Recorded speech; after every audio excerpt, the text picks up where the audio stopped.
오늘 강연을 해주실 선생님은요, 도담도담님이라는 닉네임으로 해서 많이 알려져 있고, 또 우리 초등학교 선생님이세요, 현재. 자세한 거는 직접 모시고 우리가 듣도록 할게요. 우리 그러면 조민주 선생님 모시고 시작하도록 하겠습니다. 큰 박수 부탁드리겠습니다.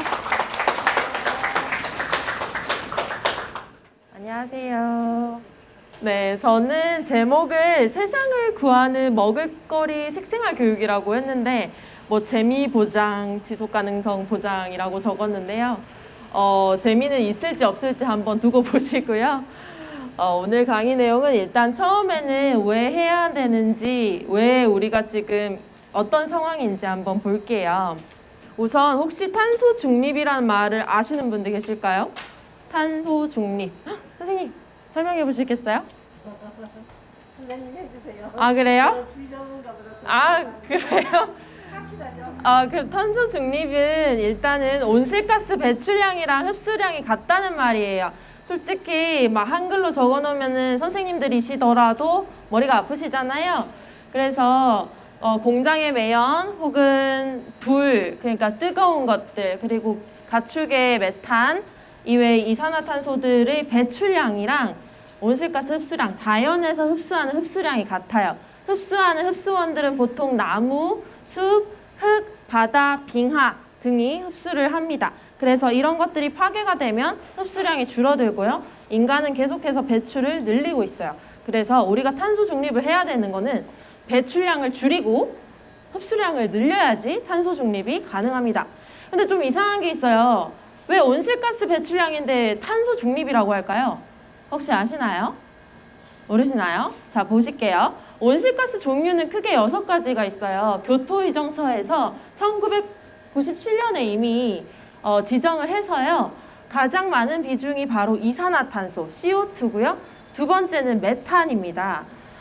그 다음에 밑에 있는 것도 머리 좋으시면 외우시고요. 아니더라도 첫 번째, 두 번째 거는 꼭 기억해 주세요.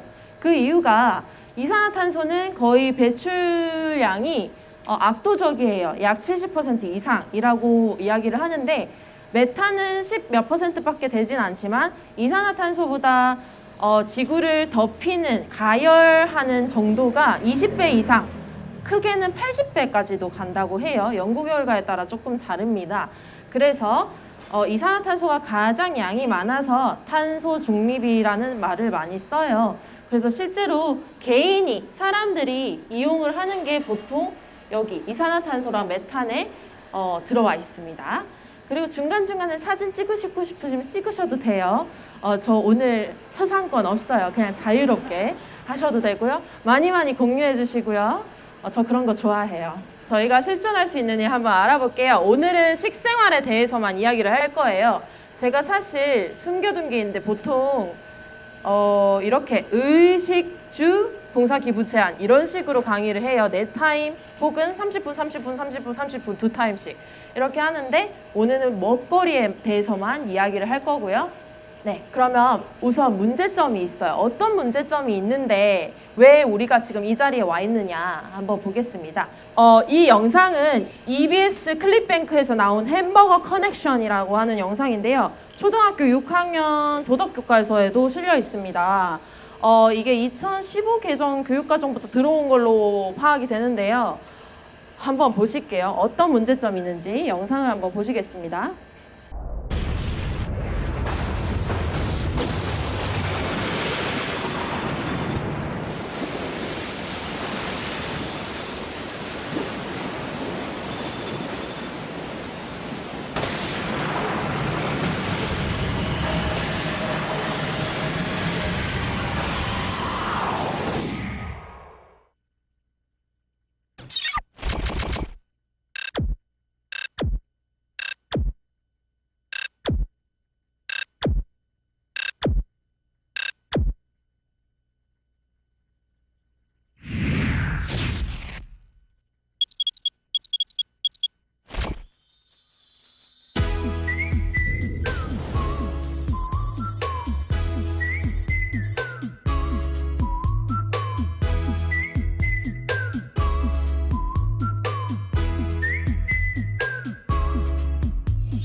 broken-hearted man toiling in the burning sun.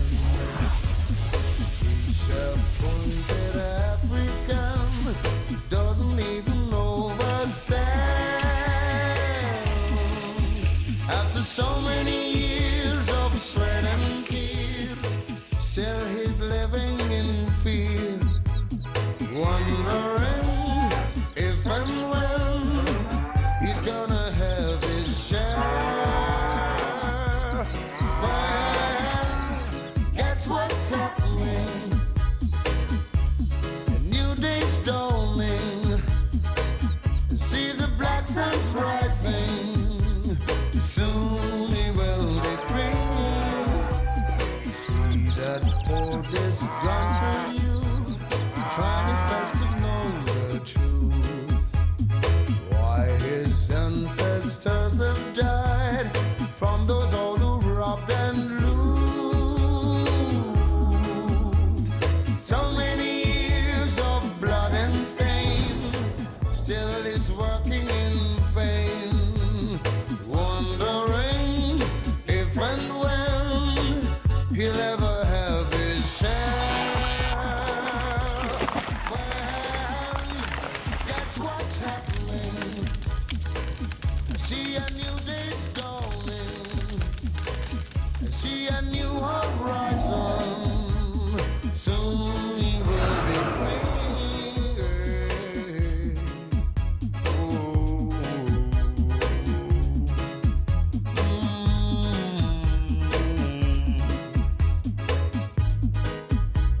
Soon he will be free.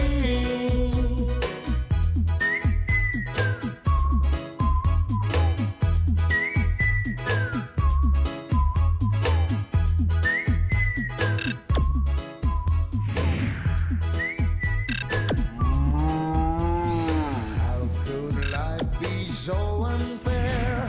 He wonders how some get up there, sitting in their rocking chair, while he's living in despair. After so many years of sweat and tears, still he's living in fear. 자, 마지막 그림 어떠세요? 지금 뭐를 먹고 있나요? 어떤 사람이 햄버거를 한쪽에서 먹고 있는데 반대쪽에서 뭘 먹고 있나요? 네, 지구를. 햄버거를 하나 먹는 게 지구를 먹는 것과 같다라는 이야기고, 이 이야기를 요약하자면 일단 너무 많은 그 곡식을 필요로 해요. 우리 가축을 사육을 하는데, 아까 보듯이 1인분 저는 고기를 안 먹지만 1인분 소를 먹기 위해서 22인분의 곡식이 필요해요. 굉장히 비효율적입니다. 환경 파괴는 당연하고 너무너무 비효율적이에요. 그래서 이제 이러한 영상이 2008년에 만들어졌어요. 2018년도 아니고요. 2008년. 이미 예전부터 알고 있었지만 요즘 화두가 된 거예요. 이 당시에도 이미 심각했었습니다. 그렇다면 여기 그래서 최근 들어서 그 풀무원, 사실 대기업에서도 굉장히 많이 비건 제품을 생산해내고 있는데요. 그 중에서도 가장 앞장서고 있는 게 풀무원이에요. 저 스폰서 받은 거 아니고요. 굉장히 감사해서요. 채식주의자로서 너무 감사해서 이렇게 소개를 드리는 건데, 풀무원이 원래 두부 공장에서 출발을 했다고 합니다. 그래서 꽤나 채식 친화적인 기업이에요. 그래서 여기서도 어린이용 동물복지 애니메이션을 만들었어요. 이거 너무 교육하기도 괜찮아서 한번 보여드릴게요. 환경과 동물 건강에 대해서 아주 어린이들도 접근하기 쉽게 보여주는 영상입니다. 속도를 조금 빨리 해드릴게요. 여러분이 좋아하는 음식은 무엇인가요? 치킨, 햄버거, 스테이크, 삼겹살. 맛도 좋고 영양도 풍부한 고기를 한국인 1인당 연간 52kg씩 먹고 있습니다. 많은 고기를 얻기 위해 길러지는 동물들은 생명체라기보다 공장의 물건과 같습니다. 지금부터 고기 속에 숨겨진 비밀을 이야기해보려고 합니다. 전 세계에서 육류로 많이 소비되는 가축들입니다. 이 가축들이 온실가스의 주범이라는 사실 알고 있나요? 운송수단을 합쳐 발생되는 배기가스보다 심각합니다. 전 세계에서 가축을 생산하기 위해 많은 토지와 물, 대기를 오염시키고 이로 인해 지구온난화를 가속시키고 있습니다. 축산업에 사용되는 토지는 지구 표면적의 30%를 차지합니다.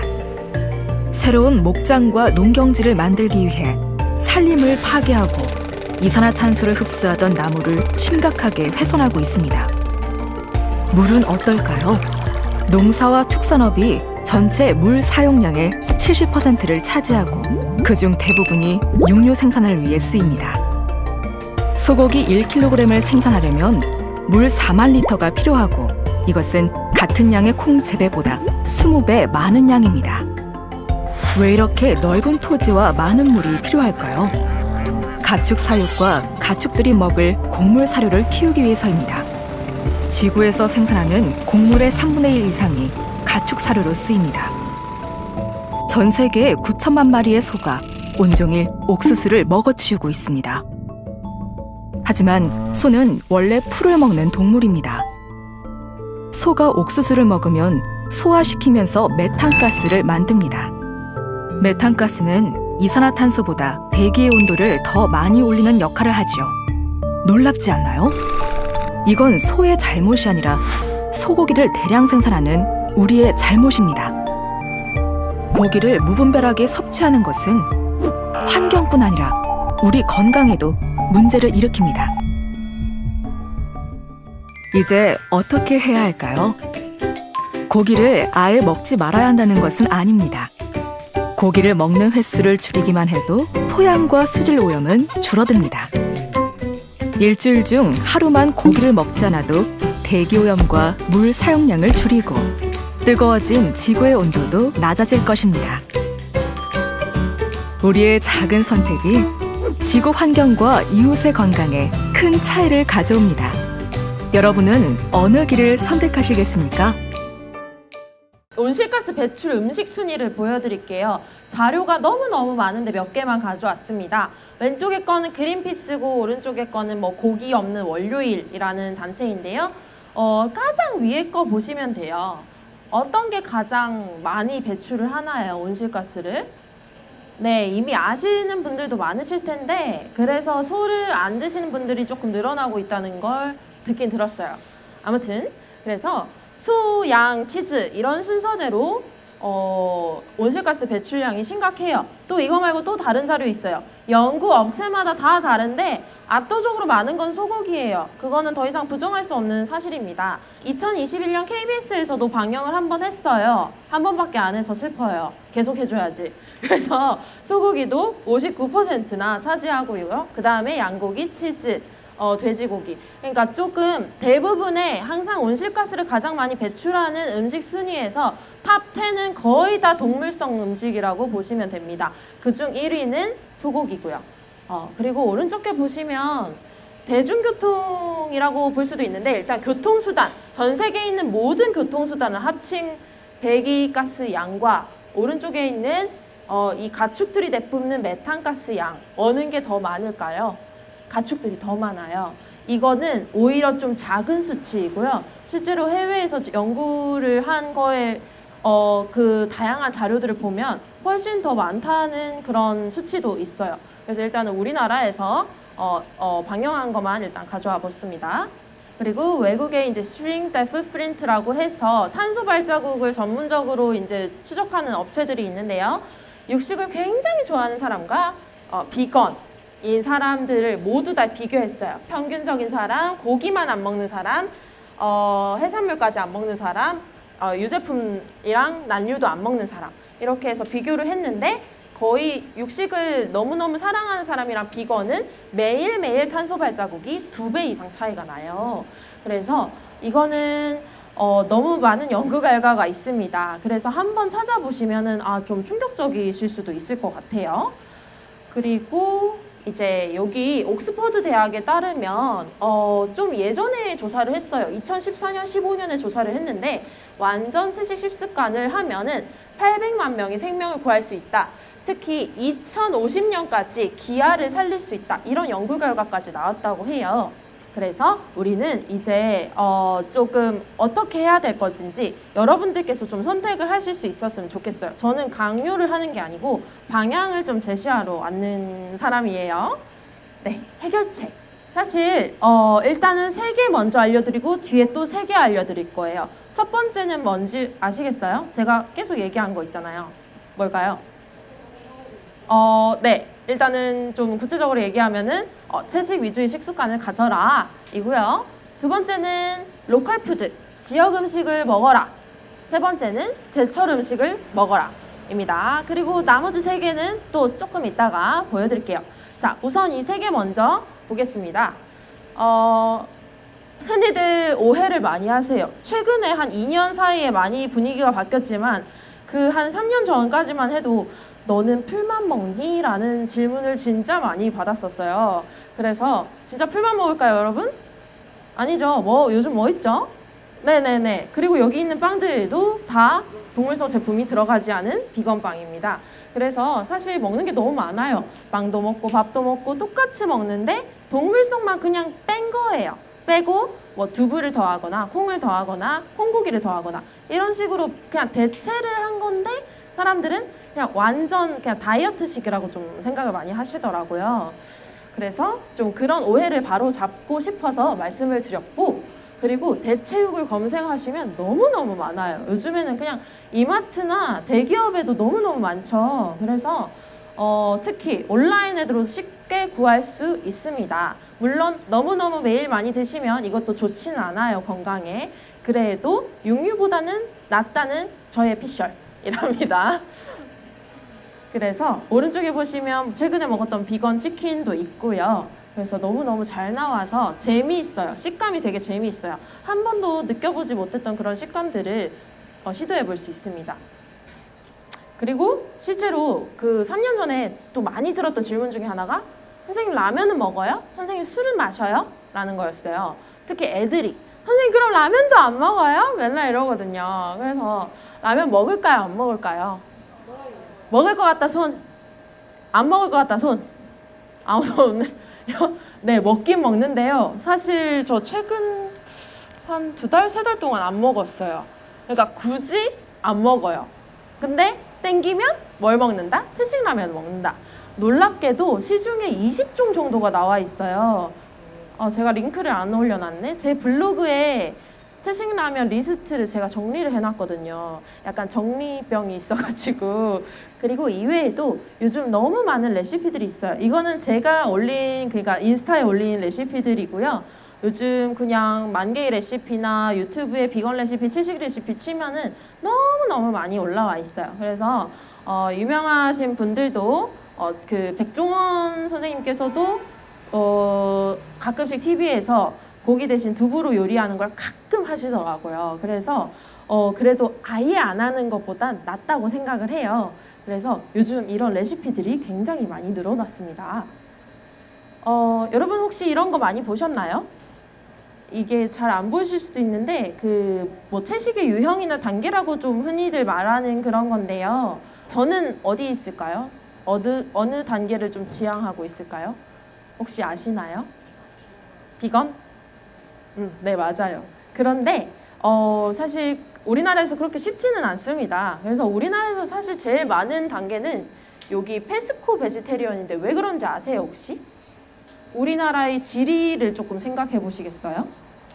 네, 해산물. 맞아요. 왜 그러죠? 삼면이 바다로 둘러싸여 있어요. 그래서 사실 우리도 북한 빼면 섬이에요. 그래서 해산물을 상대적으로 구하기 쉽고 영토도 좀 작은 나라라서 해산물이 들어가는 게 너무 많아요. 대표적으로 김치, 젓갈, 그리고 뭐 굴 많이 쓰고 또 잔치국수에도 멸치육수 쓰고 된장에도 멸치육수 쓰고 황태육수 쓰고 그래서 일부러 먹기보다는 너무 많이 들어가 있어서 그러니까 내가 어쩔 수 없이 먹는 분들이 이제 페스코 베지테리언을 많이 하고 계시다고 합니다. 그리고 갑자기 영어를 제가 보여드려서 당황하셨을 텐데 아시죠? 제가 일단 해석을 해드릴게요. Which milk should I choose? 라고 되는데 어떤 우유를 우리가 골라야 될까요? 래요. 일단 제가 우유라는 표현을 썼는데 우유는 사실 소의 젖이에요. 소의 젖. 자, 제일 위에 있는 게 dairy milk라고 해서 유제품이에요. 근데 밑에 거는 rice milk, 쌀. 세 번째 거는 soy milk, 두유. 네 번째 거는 oat milk, 귀리유. 다섯 번째는 almond milk, 아몬드유입니다. 그런데 이게 온실가스 배출량이고요. 두 번째는 land use, 땅을 얼마나 쓰는지. 세 번째 거 water use입니다. 무려 어디서 나왔다? BBC에서 나왔습니다. 외국 공영방송이죠. 그래서 우리나라에선 이런 걸 좀 강력하게 얘기를 안 하는데 사실 영국에서는 이미 MZ세대, Z세대들은 반 정도가 우유를 먹는 걸 부끄러워한다고 하는 설문 결과도 있어요. 최근에 뉴스 펭귄에서 나왔었거든요. 그래서 그런 것처럼 실제로 그 영국이나 미국, 캐나다, 호주, 뉴질랜드 이 5가지 국가, 독일까지 포함해서 이러한 국가에서는 젊은 층들 사이에서 비건 문화가 빠르게 확산되고 있어요. 그래서 이러한 환경적 이유도 포함이 됩니다. 어쨌든 가장 많이 뭐를 배출하는 게 다 유제품입니다. 그리고 이제 채식의 거의 마지막이에요. 자, 이제 채식의 마지막. 자, 이거 한번 알아봅시다. 여러분, WHO가 어딘지 아세요? 세계 뭘까요? 세계 보건기구. 네, 세계보건기구. 이 코로나 이런 전염병도 관장하는 그런 기구인데 소시지 햄이 담배와 같은 1군 발암물질이다라고 이미 2015년에 발표를 했어요. 저는 근데 더 충격적인 게 제가 영양교사 직무연수도 다녀왔는데 그분들도 모르시는 거예요. 2015년에 발표를 했는데. 그래서 이거 저희 우리나라 뉴스거든요. 그런데 왜 그렇게 됐느냐? 그 이후에 이제 축산업계에서도 좀 빠르게 반박 기사들을 많이 냈더라고요. 그래서 했는데 이거는 변하지 않는 사실이에요. 세계 보건기구에서 발표를 한 거거든요. 그리고 놀랍게도 이군 발암물질도 있어요. 다음 페이지에 있습니다. 국제암연구소에서 발암성 물질을 분류했어요. 왼쪽에 보시면 가공육은 그룹 1, 그냥 발암물질 맞고요. 그룹 2A, 그룹 2B가 있는데 그룹 2군, 2군은 바로 적색육이에요. 쇠, 소, 돼지, 양.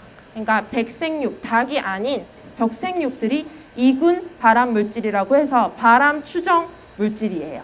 그래서 발암을 일으킬 확률이 높아서 실제로 아까 앞 단계 여기 있었죠. 여기 보시면 폴로 베지테리언이라고 해서 붉은 육류를 먹지 않는 베지테리언들이 종종 있어요. 제가 아는 건너서 아는 요가 선생님도 그렇고 제가 이제는 알게 된 지인 초등학교 선생님도 그렇고 돼지랑 소를 안 먹기 시작하시는 분들도 조금 계시더라고요. 그 이유가 이러한 사실들도 당연히 배경에 있습니다. 그리고 여기 국제암연구소에서도 대장암 발병률이 높다라는 것을 이미 증명을 했어요. 그래서 육류를 줄이시면은 대장만은 정말 깨끗하게 하실 수 있고 당연히 심장병이랑 고혈압도 멀리 하실 수 있습니다. 그리고 여기 그 발암물질이라고 검색을 하시면 여기 표를 보실 수 있어요. 지금 되게 멀어서 잘 안 보이실 텐데 1등급, 2등급, 3등급, 4등급이 있는데요. 1등급, 2등급에 대해서는 한번 쭉 보세요. 놀랍게도 2등급에 여기 커피랑 젓갈, 절인 채소 이런 게 있거든요. 나비랑 같은 등급을 보여주고 있더라고요. 그래서 이런 거 조금 확인을 하시고 1급은 완전 멀리 하시면 좋을 것 같고 2급도 좀 신경을 쓰시면 좋을 것 같습니다. 추천 방송. 사실 뭐 이거는 EBS에서 작년에 그냥 파일럿 프로그램으로 했던 건데 여기서 환경에 대해서 많이 다루었어요. 그래서 유튜브에서 보실 수 있으시고요. 요리 대결 프로그램이에요. 그래서 요리 레시피나 스마트팜 이런 거 되게 다양하게 많이 보여주고 4회 정도 방영이 되었습니다. 그리고 이거 제 유튜브인데 부끄럽지만 사실 거의 안 해요. 안 하지만 나름 조회수가 괜찮은 거 가져왔습니다. 그래서 옛날에 한 3년 전에 열심히 할 때 올려놨던 레시피들이 있어요. 근데 제 것뿐만 아니고 너무 잘 만드시는 분들도 많아요. 특히 강소미 원장님께서도 책도 내시고 거기 있는 레시피 따라하시면 좋거든요. 그래서 이런 비건 레시피들 좀 참고를 많이 해주시면 좋을 것 같아요. 자, 이제 넷플릭스 집에서 보시는 분, 넷플릭스 구독자 다 손 한 반밖에 안 되네요. 감사합니다. 저도 며칠 전에 우영우 때문에 구독을 시작을 했어요. 늦게나마 다 보았는데 카우스피라시라고 해서 소에 관한 음모인데요. 지속 가능성에 대한 진실을 이야기해주고 있어요. 사실 이제는 거의 다 진실로 밝혀졌지만 이게 당시에 나왔을 때는 큰 반향을 일으켰습니다. 그래서 그 환경에 대해서 그리고 동물권에 대해서 조금 궁금하신 분들은 카우스피러시, 그 다음에 우유의 진실에 대해서는 우유 전쟁이라고 북유럽의 굉장히 클린한 그런 공간에서 어떻게 우유가 생산되는지 한번 확인을 해보시고요. 실제로 저기 포스터가 조금 잔인하죠? 소를 쥐어짜고 있어요. 실제로 우유는 그렇게 해서 생산이 됩니다. 그리고 이거 강력 추천. 제가 지금 환경교육대학원 다니거든요. 서울교대 다니는데 우리 교수님께서도 강력 추천하셨어요. 교수님은 이제 플렉시테리언이라고 해서 바깥에서는 먹고 집에서는 거의 드시지 않는 그런 채식주의자인데요.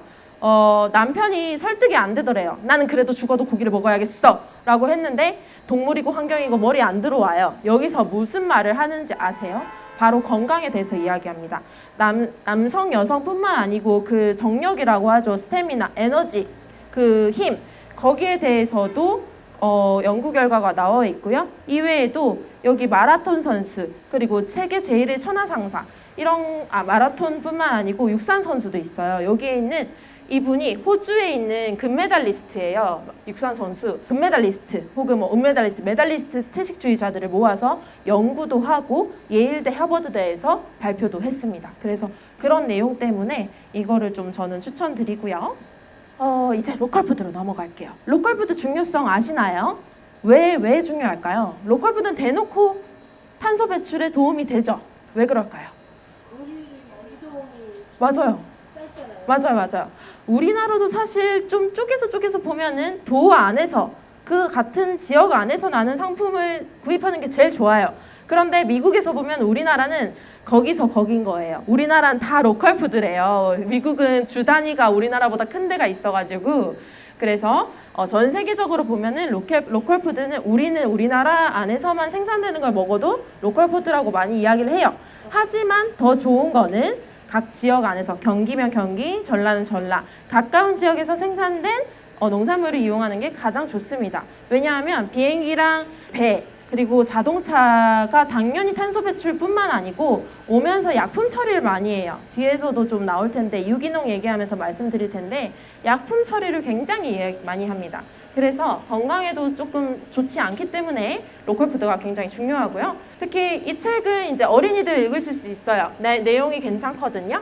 최원영 작가님의 환경과 생태 좀 아는 10대라고 해서 초등학생, 중학생, 고등학생 다 읽을 수 있어요. 그래서 저희 학교에도 제가 사놓고 있는데 로컬푸드가 네덜란드, 그린케어팜, 일본의 지산지소 등등 이탈리아의 슬로푸드, 우리나라에서는 2008년 전북 완주에서 시작을 했어요. 2008년. 그래가지고 이제 그때부터 우리 지역에 나는 농산물을 꼭꼭 사용하자라는 운동이 전북 완주에서 시작되었다고 합니다. 사실 저도 열대과일 너무 좋아해요. 좋아하는데 이거를 소비하면은 항상 비행기를 떠올리게 되거든요. 그래서 저는 아예 마트를 안 가요. 놀랍죠? 에? 아예 안 간다기보다 한 1년에 한 2번? 2번 정도 가요. 왜냐하면 가면 사 먹고 싶게 되거든요. 그래서 일부러 저는 농민들이 직접 판매하는 엄니네 텃밭이나 아니면 농부님들 블로그 있잖아요. 그래서 거기에 직접 구매를 해요. 택배로. 그래서 물론 그 택배도 조금 지양하면 좋지만 그래도 가장 양심적인 분들에게 직접 구매를 하는 게 제가 마음이 편하더라고요. 그래서 이제 이런 것들을 보면 자꾸 먹고 싶으니까 최대한 마트를 가지 않고 저는 우리나라에서 난 우리 지역 농산물들을 이용하려고 노력하는 사람입니다. 그리고 요즘 미쉐린뿐만 아니고 되게 유명한 셰프님들도 팜 투 테이블이란 말 많이 쓰세요. 네이버에 검색하시면 많이 뜰 거예요. 유명한 셰프님들도 많이 쓰시는데 하나의 농장을 계약을 해서 그러니까 유기농 농장이나 그런 농장을 계약을 해서 그 지역 채소랑 허브를 쓰시는 거예요. 그러니까 믿을 수 있는 농부님들과 계약을 해서 이야기를 하는 그런 단어를 좀 많이 쓰고요. 또 이 말은 다르게 해석을 하면 진짜 직접 길러 먹는다라고 생각을 하셔도 돼요. 그냥 두 가지 의미로 쓰일 수 있는데 요즘 이제 온라인 상에서는 유명 셰프님들이 이렇게 팜투 테이블이라고 해서 좀 믿을 수 있는 농산물 가서 사진도 찍고 막 따는 거 사진 찍잖아요. 이제 그런 거 찍어서 자신들의 먹거리가 유기농이고 친환경이다라는 걸 이제 홍보하기 시작을 했습니다. 자, 이제 푸드 마일리지. 선생님들은 들어보셨을 수도 있어요. 푸드 마일리지 영양 선생님들도 교육하시면 좋은데 초등학교 선생님들도 마찬가지고 유치원도 마찬가지고 가능해요. 계산은 유치원 아이들은 어렵겠지만 설명은 해줄 수 있습니다. 소비자 식탁에 오르기까지 이동 거리를 뜻하는데요. 환경 부담을 나타내는 지표로 사용해요. 그래서 숫자가 크면 클수록 멀리서 온 제품이에요. 그래서 숫자가 작으면 작을수록 좋아요. 그러니까 가까운 지역, 이게 이동 거리가 가장 큰 지표이기 때문에 가까운 지역이 있으면 좋다. 자, 이제 직거래 장터, 로컬 푸드 장터, 농부시장, 파머스크 마켓. 나 이거 한 번이라도 가봤다. 손 들어보세요. 한 번이라도 가봤다.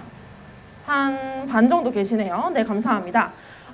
대표적으로 서울에는 마르쉐가 있습니다. 마르쉐 가보신 분? 오, 진짜 많네요. 좋습니다. 저도 최근에 거 갔다 왔고요. 3년 전에도 갔다 왔어요. 마르쉐는 너무너무 좋은데 시간 관계상 뛰어넘을 거고요. 마르쉐 모르시는 분들은 한번 검색해 보세요. 어떤 거냐면요. 농부시장이에요. 농부님들이 직접 오셔서 콩뿐만 아니고 종자랑 이렇게 채소 점심이라고 해서 건강한 먹거리를 판매를 하세요. 물론 비건 베이커리, 비건 마요네즈 모두 다 거의 다 비건입니다.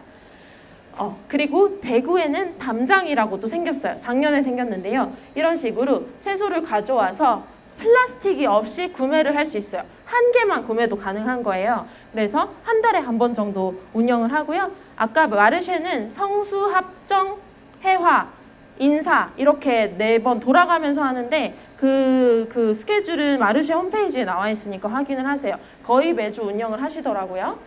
그 다음에 대구의 담장에서도 마찬가지로 비건 식당, 그리고 비건 쿠키, 그리고 쌀까지도 이렇게 플라스틱 없이 구매를 하실 수 있습니다. 구미에도 마켓플레이즈라고 생겨났어요. 물론 다 비건이고 다 채식은 아니지만 그러한 시도들이 굉장히 많아졌다는 거에 대해서 큰 변화를 느꼈어요, 저는.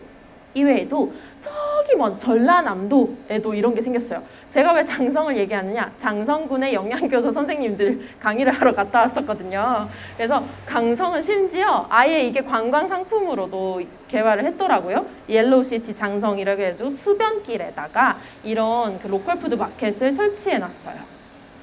그리고 이외에도 이제 화성시 이거 신경 쓰지 마시고 농협 하나로마트 아시죠? 제가 하나로마트 홍보를 하는 건 아닌데 거기에 로컬푸드를 많이 판매를 해요. 그리고 거기 생산자분 이름이 적혀 있잖아요. 그리고 쉽게 친환경인지 유기농인지 무농약인지 비료를 썼는지 안 썼는지 그거를 확인을 하실 수 있으니까 멀리 마르쉐 가기가 힘드시다면 가까이 있는 하나로마트의 로컬푸드를 이용해 보시는 것도 좋습니다. 그리고 해외에도 이런 게 너무 많아요. 사실 제가 코로나 직전에 방학 때마다 해외를 다녀왔었는데 그 자랑이 아니고 저는 다 비건 문화랑 이런 제로웨이스트 그리고 마켓을 집중적으로 보러 다녔어요. 그러니까 저는 남들 가는 관광지를 잘 안 가요. 조금 뭐라 해야 되지? 갑자기 사투리가 나오네요. 분다분데 싫어해가지고 제 경상도 사람이라 번잡한 데를 싫어해요. 그래서 그 좀 조용한 데 좋아하는데 실제로 이렇게 뉴질랜드나 다양한 그런 국가에서도 썬데이 마켓, 파머스 마켓 이런 마켓들을 매주 하더라고요. 그래서 농부님들이 아보카도, 라임, 레몬 가져와가지고 직접 잘라서 팔고 그래서 제가 유튜브랑 블로그에도 다 남겨놨어요. 진짜 몇백 장, 아니 1000장 넘게 다 남겨놨어요. 그래서 이런 해외 사례들 궁금하시고 수업 자료로 사용하고 싶으시면 그냥 저한테 댓글만 남기시고 바로 쓰셔도 됩니다. 그 다음에 세 번째, 제철 음식입니다. 제철 음식 너무너무 중요하죠. 여름 거 일단 가져왔어요. 여름에는 너무너무 채소가 많아서 이걸로 부족합니다. 그래서 호박, 도라지, 토마토 등등 있고요. 푸른 채소도 굉장히 많아요. 그리고 과일도 많습니다. 복숭아, 포도류, 그리고 여기 참외류 있죠. 이런 것들 가장 여름에 적합한 과일이에요. 왜 중요하냐? 그거 얘기하기 전에 맞다. 며칠 전에 비건 페스타라고 있었는데 베지닥터랑 채식평화연대에서 온라인에 인스타에서도 확인하실 수 있어요. 월별 채소들을 다 올려놓으셨어요. 심지어 어떤 음식을 먹으면 좋은지까지도 다 올려놓으셨거든요. 베지닥터나 채식평화연대 들어가시면 이거 바로 며칠 전 자료예요. 그래서 꼭 확인해 보시고 그 음식에 좀 많이 활용하시면 좋을 것 같아요. 왜 제철 음식이 중요하냐? 일단 필수 영양소를 함유하고 있어요. 그리고 환경적 이유가 커요. 제가 지금 생태 전형 교육하러 왔잖아요. 일단은 온도를 인위적으로 조절하지 않아요. 비닐하우스를 쓰지 않는 곳이 많아요. 그래서 제철 음식이라고 하면은 예를 들면은 지금 뭐 매달 귤이 생산되는데 실제로 귤은 지금 먹을 수 없는 과일인 거 아시죠? 그래서 일부러 조절을 한 거고요. 물론 겨울에도 자꾸 여름에 나는 과일들을 먹을 수 있게 자꾸 인간들이 개입을 해서 만듭니다. 그래서 그 비닐하우스랑 온도 조절을 인위적으로 하지 않기 때문에 제철 음식이 너무너무 중요해요. 어떻게든 인위적으로 뭘 자꾸 개입을 하면 인간에게도 나쁘게 돌아와요. 땅에게도 해가 되고 우리 인간 건강에게도 해가 됩니다. 그리고 면역력도 높아진다는 이야기는 너무너무 많고요. 그래서 동의보감에서는 이렇게 얘기하고 있어요. 봄에는 발진, 여름에는 번수, 가을에는 용평, 겨울에는 폐장. 한자 너무 어려우시면 신경 안 쓰셔도 되고요.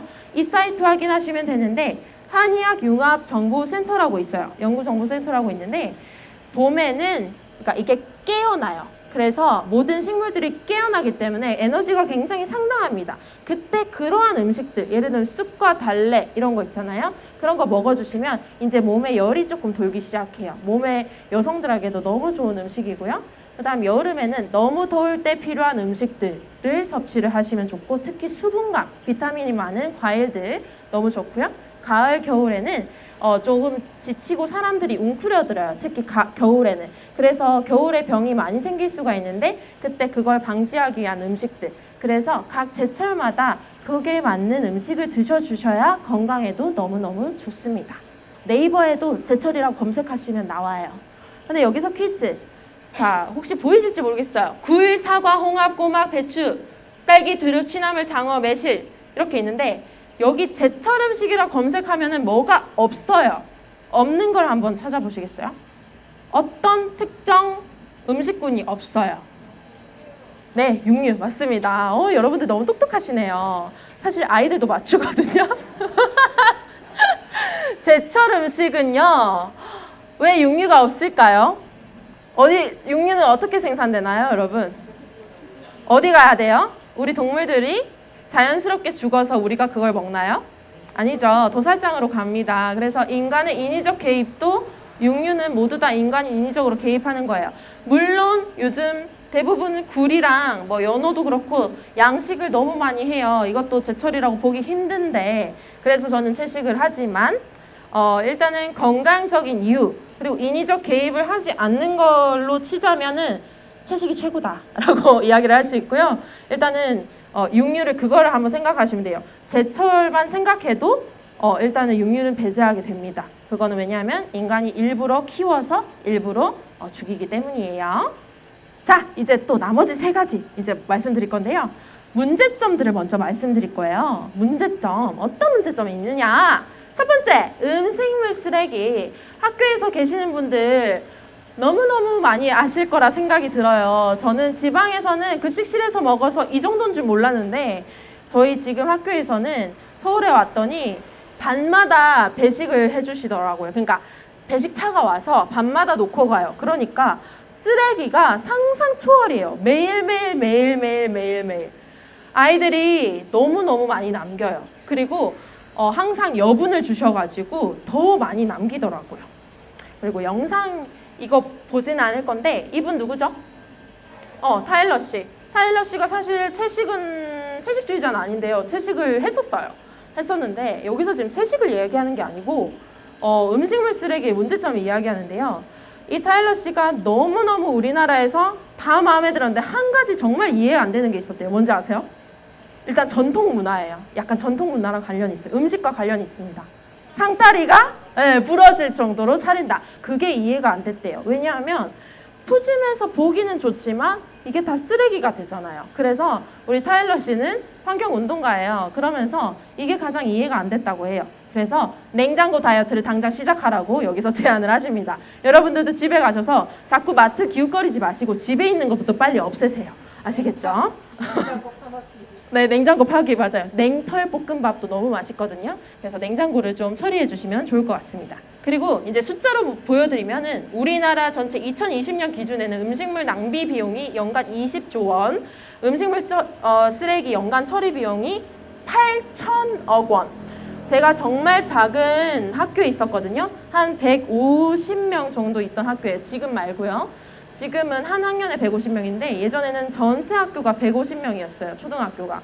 그런데 영양사 선생님께서 선생님 반은 어떻게 그렇게 음식물 쓰레기를 안 남기냐 제가 매일 검사하거든요.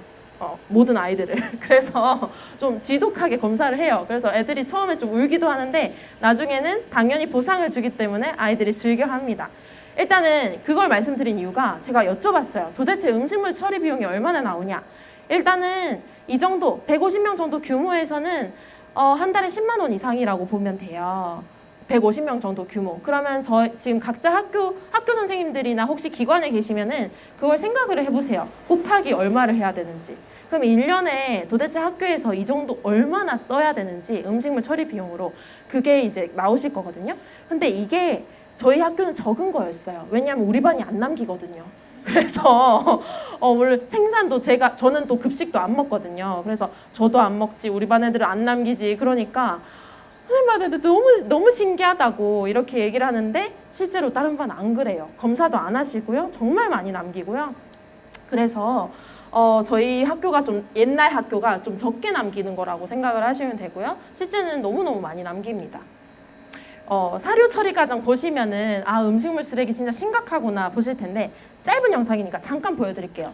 아이들이 막 토할 것 같다는 영상인데요. 그렇다면 이 많은 음식물 쓰레기들은 대체 어떤 과정을 거쳐서 자원화되는 것일까? 이런 지금 비닐 막 섞여 있는 거 보이시죠? 먼저 버려진 음식물들은 반이 포포에 모아 저장시키고 이 계속 중에서 갈아요. 비닐류와 뼈, 금속류 등 단단한 물질들은 이물질 파쇄, 선별 고온, 파쇄기에서 파쇄, 분리해낸 후 파쇄. 남은 것을 해가지고 파쇄해요. 이게 어디 쓰이는지 아시나요? 혹시?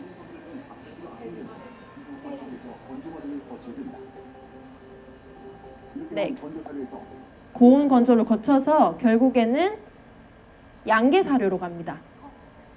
오 마이 갓, 이제 치킨 먹기 싫어지셨죠?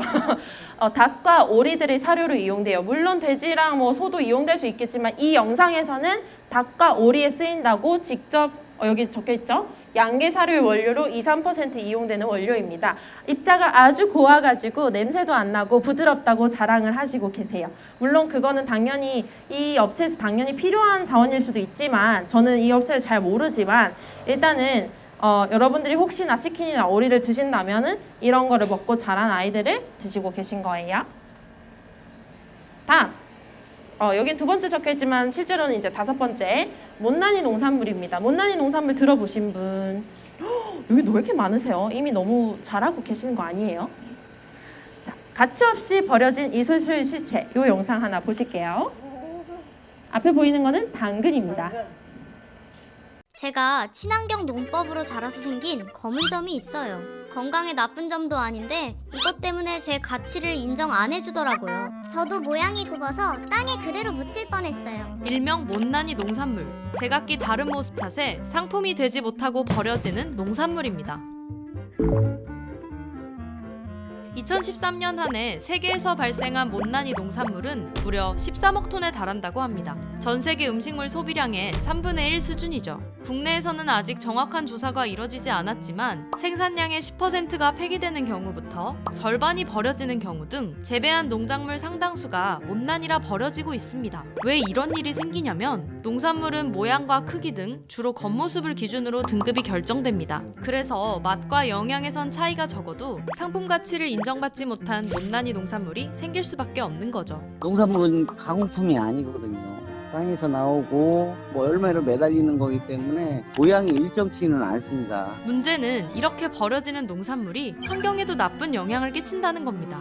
버려진 농산물이 썩으면서 지구온난화 원인 중 하나인 메탄가스가 발생하기 때문입니다. 이러한 못난이 농산물 문제를 해결하기 위한 움직임, 푸드 리퍼브.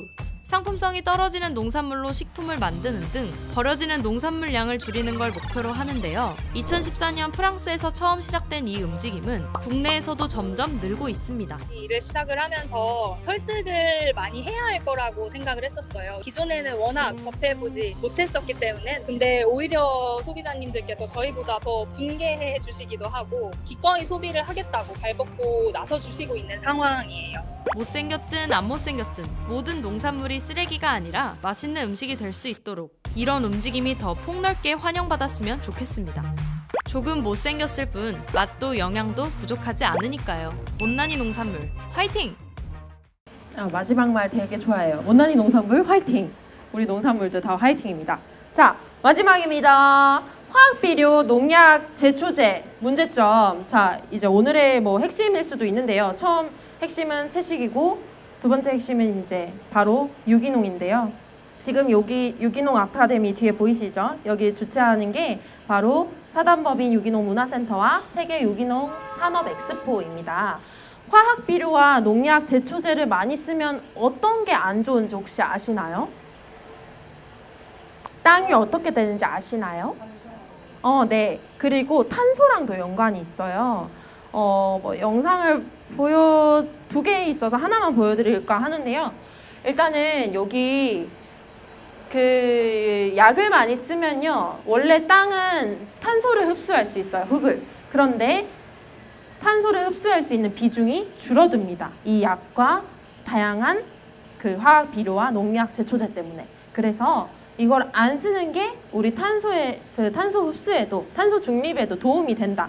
너무너무 그냥 베이직한 사실인데 사람들은 잘 모르고 살아요. 왜냐하면 유기농 산물의 중요성을 많이들 모르시는 것 같아요. 하시는 분들은 정말 열심히 하시는데 안 하시는 분들은 그까지 어떻게 신경 써? 이렇게 하잖아요. 하지만 이것도 생각보다 너무너무 중요하거든요.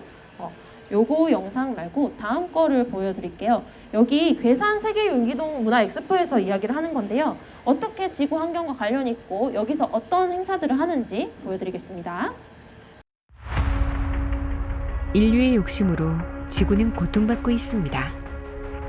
기후뿐 아니라 지구 생태계 전체를 위협하며 이는 곧 인류의 삶과 건강에도 영향을 끼쳤습니다. 위기의 시대, 환경의 중요성이 더욱 강조되고 있는 지금, 우리는 어디서 답을 얻을 수 있을까요? 바로 유기농입니다. 유기농은 건강한 토양을 만들고 대기의 탄소를 저장, 기후위기를 극복할 수 있는 중요한 방안이 됩니다.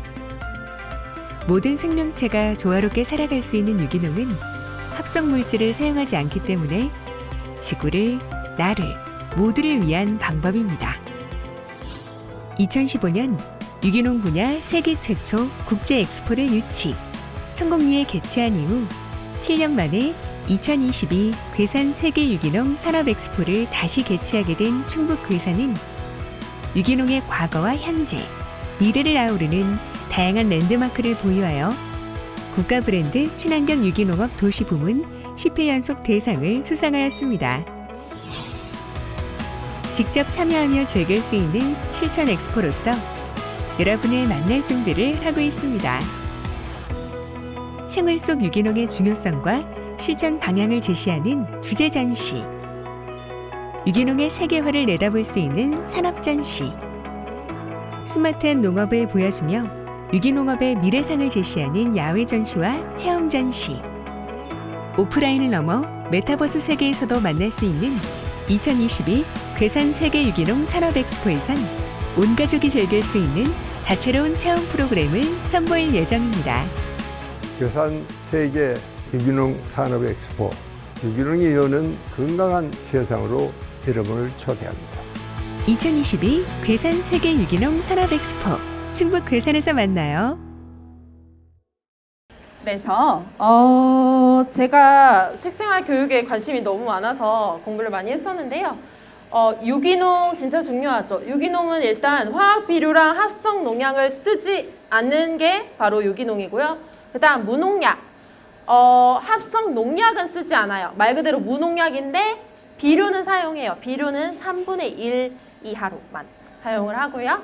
그다음에 GAP라고 들어보신 분들 계실 텐데 농산물의 안정성을 확보해서요. 각종 위해 요소, 농약, 중금속, 미생물들, 그러니까 나쁜 요소들을 사전적으로 예방해서 안전하다고 인증되는 게 바로 GAP 인증이에요. 그런데 하나 더 생겼어요. 유기농을 넘어서. 유기농은 당연하고요. 이제 저탄소 인증 제도가 생겼거든요. 지금 한 2년 전부터 환경부에서 홍보를 하고 있는 것 같은데요. 저탄소 농축산물 인증 제도가 뭐냐면요. 유기농 또는 무농약 플러스 GAP까지 해서 5년 동안 탄소를 배출을 줄였다는 게 인증을 받으면 2년 동안 이 인증 제도를 주는 거예요. 그래서 실제로 마켓컬리나 대기업에서도 이런 제품들을 팔고 있어요. 눈치가 빠르신 분들은 찾으셨을 수도 있는데 실제로 검색을 해보시면 저탄소 농산물 치면은 나와요. 마켓컬리에도 있어요. 그래서 저탄소 딸기, 저탄소 복숭아 너무너무 신기해요. 그래서 물론 조금 비싸요. 다른 상품들보다 일부 조금 더 비싸긴 한데 그래도 이러한 제도를 알고 계시면은 이제는 조금 사주시면 어떨까 생각이 듭니다. 그래서 마지막으로 또 마지막이에요. 죄송해요. 대안이 있는데요. 가장 좋은 거는 직접 지어 드세요. 이게 제일 좋아요. 그런데 실천하고 있어요. 어머나 세상에. 옥상에 좋아요. 혹시 나는 옥상 또는 화분 작게라도 뭐 키우고 있다. 허브라도 키우고 있다. 손 들어보실래요? 하나, 둘, 셋, 넷, 다섯, 여섯, 일곱. 한 10분 정도 되시네요. 감사합니다. 제가 옛날에는 이제 경북 지역에서 학교를 했는데 거기는 넘쳐나는 게 땅이에요. 그래가지고 정말 많이 지었어요. 이렇게 수박까지 지어 먹고 그랬습니다. 제일 중요한 거는 애들이 재미있어 하고요. 플라스틱 쓰레기가 없고요. 싱싱해요. 갓 딴 거 그대로 드셔보시면은 차원이 다른 거 아실 수 있을 거예요. 그래서 추천 활동. 사실 여유가 되신다면 주말 농장 그리고 집에나 혹은 학교에 여유가 텃밭이 작게라도 있으면은 텃밭 가꾸기. 그리고 그것도 없다 하면 베란다에 화분을 가꿀 수 있는데요. 여기 제가 직접 시험을 해봤어요. 이 정도 플라스틱 페트란다. 일회용 컵에서도 상추가 자라요. 그러니까 공간이 없다, 땅이 없다, 돈이 없다 그런 거 다 필요 없고 상추는 키우실 수 있어요. 마찬가지로 파도 가능합니다. 파는 잘라도 계속 자라거든요. 그래서 파테크, 파도 굉장히 잘 자라고 또 허브도 햇빛이 잘 드는 집이라면 허브, 로즈마리, 라벤더 이런 거 키우셔서 애플민트 직접 키우셔서 드실 수도 있습니다. 그래서 이렇게 또 마지막으로 이제 건강에 대해서 조금 이야기를 하고 싶은데요. 이렇게 어느 채식 의사의 고백이나 맥도웰 박사의 자연식물식, 기후미식 그리고 여기 선생님의 그 책도 있는데요. 좀 이따 보세요. 보시면 모두 다 공통적으로 하는 이야기는 이거예요. 통곡물을 먹어라. 정제되지 않은 곡물 먹고 채소 과일을 먹어라. 그리고 동물성 식품과 식물성 지방, 전제 탄수화물, 정제 당을 줄여라. 이렇게 해야 건강도 얻고 물론 환경에도 너무너무 좋습니다. 그러면 이제 진짜 끝이에요. 여러분의 교육과 함께 선택이 가져올 큰 변화를 기대합니다. 여러분 1교시 끝난 거예요. 아직 끝난 거 아니고요. 잘 들어주셔서 감사하고요.